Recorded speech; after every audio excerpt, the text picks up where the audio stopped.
23 juin 1942. La tanière du Loup, Rastenbourg, Prusse-Orientale. La chaleur de l'été pesait sur les vitres du bunker de conférence, tandis que l'ingénieur Edward Groth déroulait une série de plans sur la table. Adolf Hitler se pencha en avant, les yeux écarquillés. Les plans représentaient une machine si gigantesque que les hommes autour de la table peinaient à en saisir l'échelle. 35 mètres de long, 14 mètres de large, 11 mètres de haut. Un engin terrestre de la taille d'un petit navire de guerre, remplaçant la coque par des chenilles. Son poids, 1000 tonnes. Hitler était captivé. Ses doigts suivirent le contour de la tourelle, une pièce d'artillerie navale empruntée à un cuirassé de la classe Gneisenau. 2 canons de 280 mm jaillissaient d'une tourelle rotative qui, à elle seule, pesait 300 tonnes. Ce n'était pas un char, c'était une forteresse flottante traînée sur la terre ferme.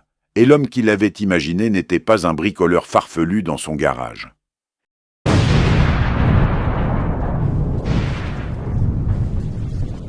Edward Groth était le représentant spécial de Krupp pour la construction de sous-marins. Il avait passé sa carrière à construire des engins conçus pour être gigantesques. Il avait passé des années en Union soviétique à concevoir des chars surdimensionnés pour l'armée de Staline. Et le voilà qui présentait la même obsession à un autre dictateur. Hitler ordonna à Krupp de lancer le développement immédiatement. Le projet reçut la désignation OKH Auftrag numéro 30404. Quand les premiers plans furent achevés le 29 décembre 1942, quelqu'un chez Krupp lui avait trouvé un surnom, Rat, le rat. L'ironie qu'il y avait à baptiser le plus grand char jamais conçu du nom d'un des plus petits mammifères n'échappait à personne. Mais le nom s'imposa. Et ce que révélaient les plans ne ressemblait à rien de ce que le monde avait jamais tenté de construire. Si tu es passionné par la technologie militaire et la Seconde Guerre mondiale, merci de t'abonner à notre chaîne. Cela nous aidera énormément. Merci. Pour comprendre ce que Groth proposait, il faut considérer ce que l'Allemagne produisait déjà. Le Panzer IV, colonne vertébrale de la Wehrmacht, pesait 25 tonnes. Le redouté Tiger inculminait à 57 tonnes. Même le Panzer VIII Maus, le plus lourd véhicule blindé entièrement fermé, effectivement construit, plafonnait à 188 tonnes. Le Rat aurait pesé plus que Basket Maus réunis, plus de 40 Tiger, plus qu'un destroyer d'escorte à part entière. Avec ses 11 mètres de haut, le Rat aurait dominé un immeuble de 3 étages. Sa coque à elle seule s'étirait sur une longueur supérieure à celle d'un Boeing 747. La garde au sol atteignait 2 mètres, de quoi permettre à un homme de marcher debout sous le châssis sans se baisser. 3 trains de chenilles, chacun large de 1,2 mètre, devaient répartir les 1000 tonnes sur une surface suffisante pour empêcher la machine de s'enfoncer dans le sol au premier contact. Du moins, c'était la théorie. L'armement principal était le détail le plus révélateur. 2 canons navals de 280 mm, les mêmes que ceux montés sur les cuirassés allemands Gneisenau et Scharnhorst. Ces pièces pouvaient projeter un obus de 300 kg à plus de 40 km. Elles avaient été conçues pour détruire des navires de guerre ennemis. À présent, on les braquerait sur des cibles terrestres. Chaque obus pouvait anéantir un bunker fortifié, faire s'effondrer un immeuble ou raser en un seul tir une position défensive tout entière. La tourelle qui les abritait pesait autant qu'une compagnie entière de Panzer IV. Mais Groth ne s'arrêta pas là. Derrière la tourelle principale trônait un canon de 128 mm. Le même que celui du Jagdtiger, l'arme anti-char la plus puissante jamais alignée par l'Allemagne. Pour la défense anti-aérienne, les plans prévoyaient 8 canons de 20 mm Flak 38 et 2 mitrailleuses de 15 mm. Le Rat emporterait une puissance de feu suffisante pour livrer une bataille navale sur la terre ferme. La motorisation, elle aussi, était empruntée à la mer. 2 options étaient envisagées. La première, 8 diesels marins Daimler-Benz 501, les mêmes que ceux des Cétanes et des vedettes rapides allemandes, E-Boats, 20 cylindres chacun. 2000 chevaux par moteur, 16 000 chevaux au total. La seconde, 2 diesels de sous-marins, MAN 12-10-30, 2 bar 44, chacun développant 8500 chevaux. Ces moteurs avaient été conçus pour pousser des U-boots à travers l'Atlantique. Désormais, ils devaient propulser une forteresse d'acier à travers les plaines d'Europe. La vitesse de pointe théorique était de 40 km/h. En privé, les ingénieurs doutaient qu'il en atteigne un jour la moitié en conditions réelles. Les moteurs seraient équipés de schnorchels, exactement comme ceux des sous-marins allemands. Ce n'était pas une idée de dernière minute. Le Rat était trop lourd pour n'importe quel pont d'Europe. Le moindre pont s'effondrerait sous son poids. Les concepteurs prévoyaient donc que la machine traverse tout simplement les rivières par le fond. Avec ses 2 mètres de garde au sol et des moteurs dotés de schnorchels, le Rat pouvait franchir la plupart des cours d'eau sans jamais avoir besoin d'un point de passage. Le blindage était conçu pour rendre la machine pratiquement invulnérable. 360 mm d'acier trempé à l'avant, 150 mm sur les flancs. Seules des pièces navales ou l'artillerie de siège la plus lourde pouvaient espérer le percer. Les concepteurs avaient calculé qu'aucune arme anti-char existante dans les arsenaux alliés ne pouvait menacer le Rat, quel que soit l'angle. Il avancerait sur le champ de bataille tel un mur d'acier inarrêtable. Telle était la vision. La réalité racontait une toute autre histoire. Voilà plus d'une décennie que Groth rêvait de chars de 1000 tonnes. En 1930, l'Union soviétique avait invité des ingénieurs étrangers à contribuer à la modernisation de ses forces blindées. Groth en faisait partie. À l'usine bolchevique de Leningrad, il conçut le char moyen TG, une machine si complexe et coûteuse que les soviétiques la rejetèrent. Mais avant même l'échec de ce projet, Groth avait déjà proposé bien plus ambitieux. En mars 1931, il présenta au planificateur militaire soviétique 2 variantes d'un char super lourd de 1000 tonnes. Tourelles multiples, canon naval de 304 mm, un équipage de 40 hommes, 24 000 chevaux délivrés par plusieurs moteurs, un blindage de 300 mm d'épaisseur. Les soviétiques y jetèrent un coup d'œil et refusèrent. La machine était tout simplement trop énorme, trop complexe et trop peu pratique. Ils renvoyèrent Groth chez lui. Il rentra en Allemagne et trouva du travail chez Krupp. 11 ans plus tard, il vendait le même rêve impossible à un autre auditoire.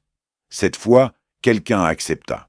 Qu'est-ce qui poussa Hitler à approuver un projet dont tout ingénieur compétent présent savait qu'il relevait de la pure chimère? La réponse tient à une constante qui marqua l'ensemble de l'effort de guerre allemand. Hitler avait la folie des grandeurs. Le général Heinz Guderian, l'architecte de la Blitzkrieg et le plus grand spécialiste allemand de la guerre blindée, l'écrivit noir sur blanc dans son autobiographie Panzerleader. La fantaisie d'Hitler le conduisait à la démesure. Guderian nota que les ingénieurs Groth et Acker avaient reçu l'ordre de concevoir un char monstre d'1 millier de tonnes. Guderian combattit ses projets de superarmes tout au long de la guerre. Il avait compris que la guerre blindée moderne exigeait vitesse, fiabilité et quantité. Pas la démesure. Mais Guderian se heurtait à une culture militaire qui de plus en plus récompensait le spectaculaire au détriment de l'efficacité. Le Rat n'était pas un cas isolé, c'était l'aboutissement logique d'une philosophie qui avait déjà produit le Schwerer Gustav. Ce monstrueux canon ferroviaire de D 800 mm pesait 1350 tonnes une fois entièrement assemblé. Son seul tube mesurait 32 mètres de long. Il tirait des obus de 7 tonnes à près de 47 km. Sa construction prit 5 ans. Son déplacement exigeait une voie ferrée double posée spécialement, 2 énormes grues portiques et plus de 2500 soldats, rien que pour préparer la position de tir. Le canon ne connut qu'un seul engagement, tirant 48 coups pendant le siège de Sébastopol en 1942. Après quoi, il passa l'essentiel de la guerre entreposée. C'était une prouesse d'ingénierie qui n'apporta presque rien à l'effort de guerre, tout en engloutissant des ressources qui auraient pu produire des centaines de pièces d'artillerie conventionnelles. Le Rat aurait connu le même sort, multiplié par 100. Pensez à la logistique. Avec ses 1000 tonnes, la machine ne pouvait pas être acheminée par rail. Aucun wagon plat existant ne pouvait supporter un tel poids. Sa largeur de 14 mètres dépassait le gabarit de tous les tunnels ferroviaires d'Europe. Elle ne pouvait pas circuler sur route. La pression au sol détruirait la chaussée en quelques mètres. Et si sa garde au sol de 2 mètres lui aurait permis de franchir à gué certaines rivières, des passages plus profonds submergeraient tout le véhicule, imposant une étanchéité parfaite sur une machine truffée de trappes, de systèmes de ventilation et d'embrasures. L'équipage aurait nécessité au moins 20 personnes, voire jusqu'à 41. Le véhicule était si vaste que la conception prévoyait des compartiments de rangement pour 2 motos BMWR12. Si tu es passionné par la technologie militaire et la Seconde Guerre mondiale, merci de t'abonner à notre chaîne. Cela nous aidera énormément. Merci. Des éclaireurs à moto, transportés à l'intérieur d'un char. Les plans prévoyaient aussi une infirmerie à bord et un système sanitaire autonome.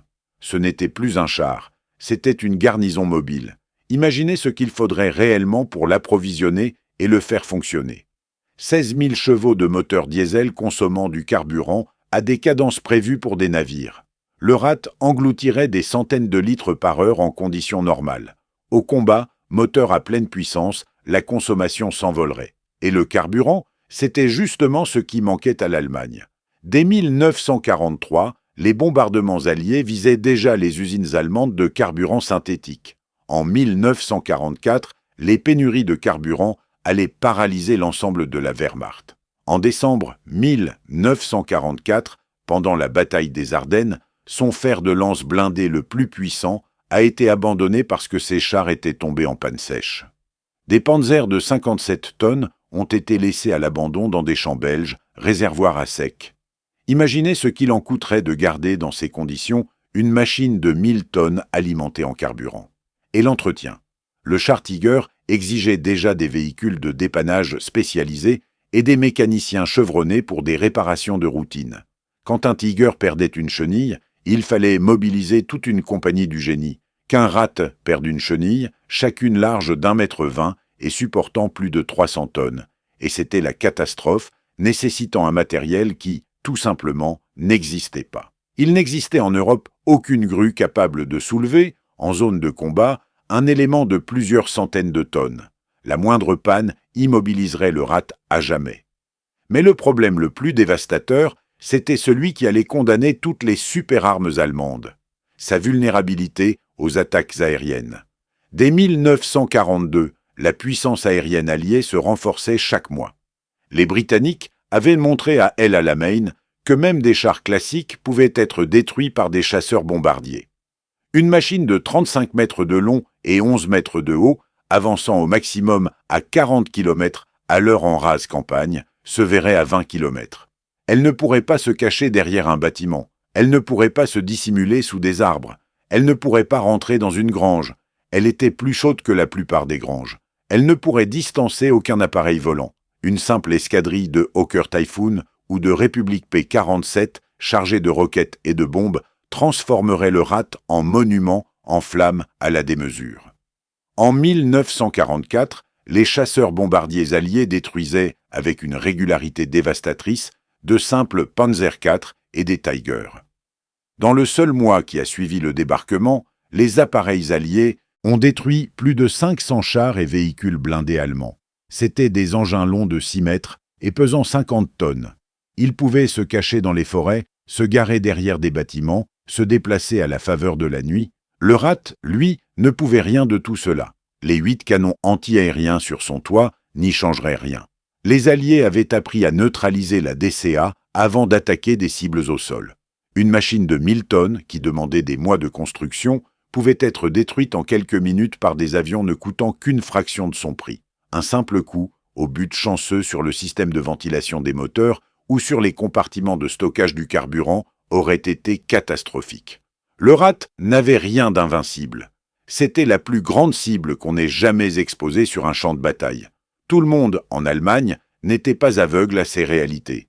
Albert Speer était devenu ministre de l'Armement et de la production de guerre en février 1942, quelques mois à peine avant que la proposition de Groth n'atteigne Hitler. Speer était un pragmatique.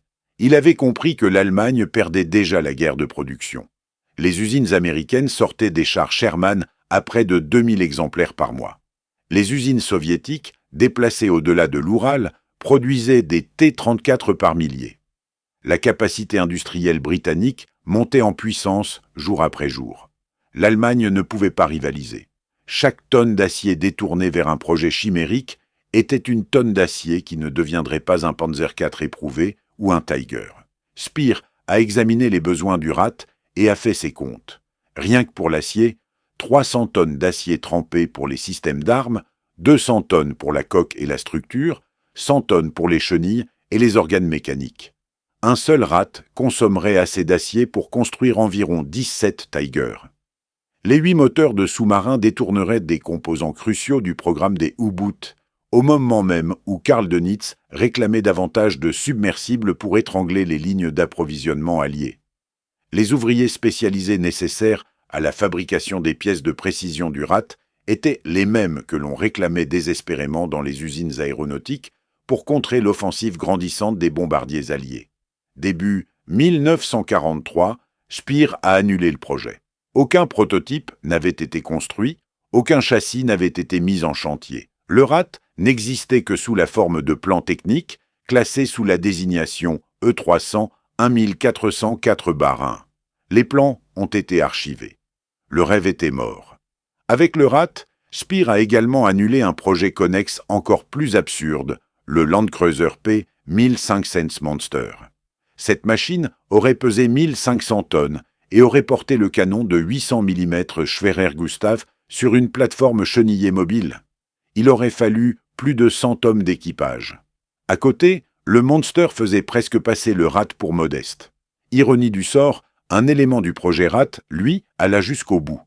Une tourelle navale double de 280 mm, initialement destinée au prototype du Rat, fut achevée en 1943. Plutôt que de la mettre à la ferraille, les Allemands l'expédièrent en Norvège. Elle fut installée en batterie fixe de défense côtière.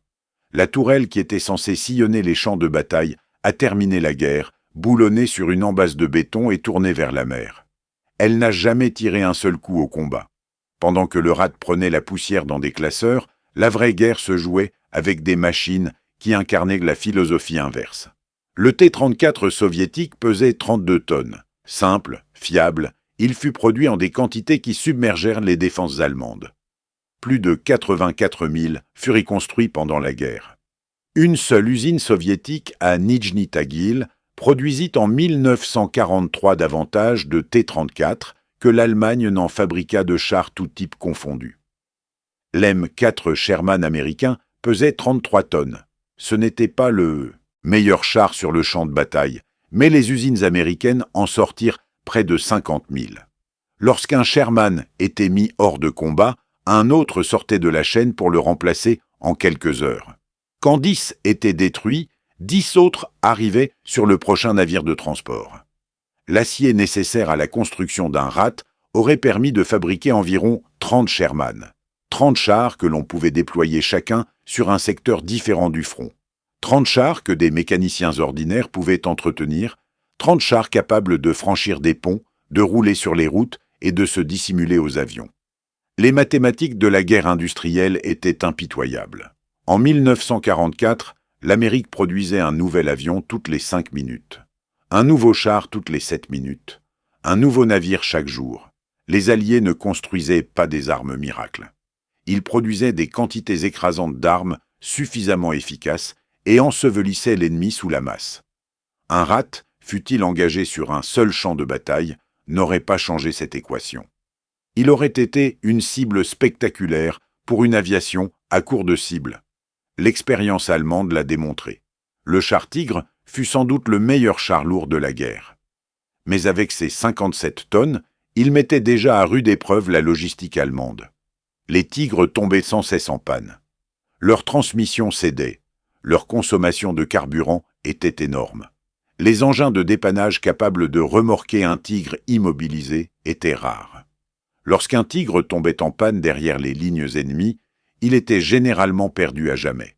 Chacun des problèmes qui accablaient le Tigre à 57 tonnes aurait été multiplié par 18 sur le Rat de 1000 tonnes.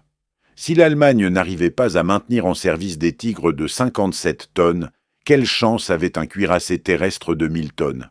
Le général Guderian l'avait mieux compris que quiconque au sein du haut commandement allemand. Il passa la guerre à plaider pour davantage de Panther et de Panzer IV plutôt que pour des projets de prestige super lourds. Lors d'une réunion où le prototype du Maus fut présenté à Hitler en mai 1943, tous les officiers présents vantèrent le char gigantesque. Tous, sauf Guderian. Il fit remarquer que le Maus manquait de mitrailleuses pour le combat rapproché, le même défaut qui avait fait du chasseur de chars Ferdinand un échec sur le front de l'Est. Il soutint qu'il valait mieux consacrer ses ressources à des modèles éprouvés. Hitler l'ignora. 150 Maus furent commandés. Seuls 2 coques et une tourelle furent jamais achevés avant que les forces soviétiques ne s'emparent du terrain d'essai en 1945. Le Maus donna raison à toutes les critiques. Lors des essais, le prototype peinait à atteindre 20 km à l'heure sur route plane. Hors route, il se traînait à 13. Son moteur était dramatiquement sous-dimensionné au regard de sa masse. Il fallait éviter purement et simplement tous les ponts sur son trajet. La solution ? Faire passer le char sous l'eau, à travers les rivières, alimenter le moteur en air par un tuba, tandis qu'un second Maus fournissait l'alimentation électrique par un câble depuis la rive opposée. Cet expédient absurde exigeait 2 des véhicules les plus coûteux de l'arsenal allemand pour accomplir ce qu'un Sherman de 30 tonnes se contentait de faire en franchissant un pont de ponton militaire standard. Le Maus engloutit des ressources qui auraient pu produire des dizaines de véhicules de combat éprouvés.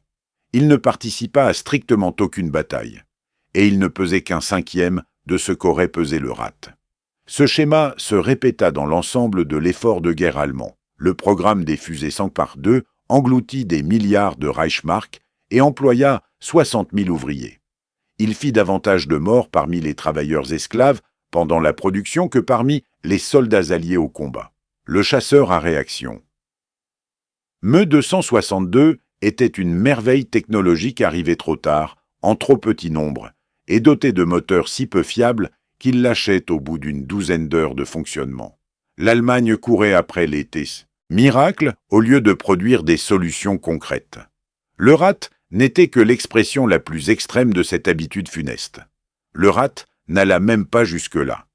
Il resta ce qu'il avait toujours été. Une chimère esquissée sur le papier par un ingénieur qui vendait la même idée impossible depuis plus d'une décennie, d'abord à Staline, puis à Hitler. Les 2 hommes partageaient une faiblesse pour le spectaculaire. Un seul eut la folie d'en ordonner le développement. L'histoire du Landkreuzer P-1000 Rat est, au fond, celle de l'écart entre l'ambition des ingénieurs et la réalité militaire. Sur le papier, le Rat était invincible. Rien ne pouvait percer son blindage de face. Ses canons pouvaient détruire des cibles à 40 km de distance. Sa masse écraserait tout obstacle sur son passage. Mais les guerres ne se mènent pas sur le papier. Elles se mènent sur des routes boueuses qui s'effondrent sous un poids excessif. Elles se mènent en franchissant des rivières sur des ponts qui ont des limites de tonnage. Elles se mènent sous des cieux contrôlés par une aviation ennemie capable de repérer une cible de 35 mètres au-delà de l'horizon. La plus grande ironie du projet Rat tient à ce qu'il révéla de la machine de guerre allemande elle-même. Une nation qui avait été pionnière de la Blitzkrieg, doctrine de la vitesse, de la surprise et de la concentration des forces, rêvait désormais d'un véhicule qui peinait à aller plus vite qu'un homme au pas de course.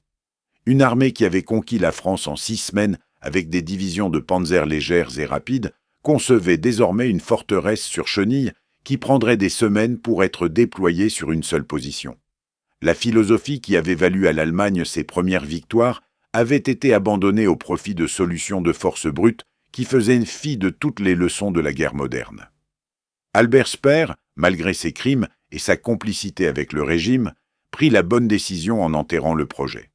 Chaque kilogramme d'acier, chaque heure d'ingénierie et chaque ouvrier qualifié susceptible d'être gaspillé pour la rate furent réaffectés à des armes que l'on pouvait réellement construire, déployer et entretenir. Cela ne suffisait pas à sauver l'Allemagne de la défaite. Rien n'aurait pu le faire.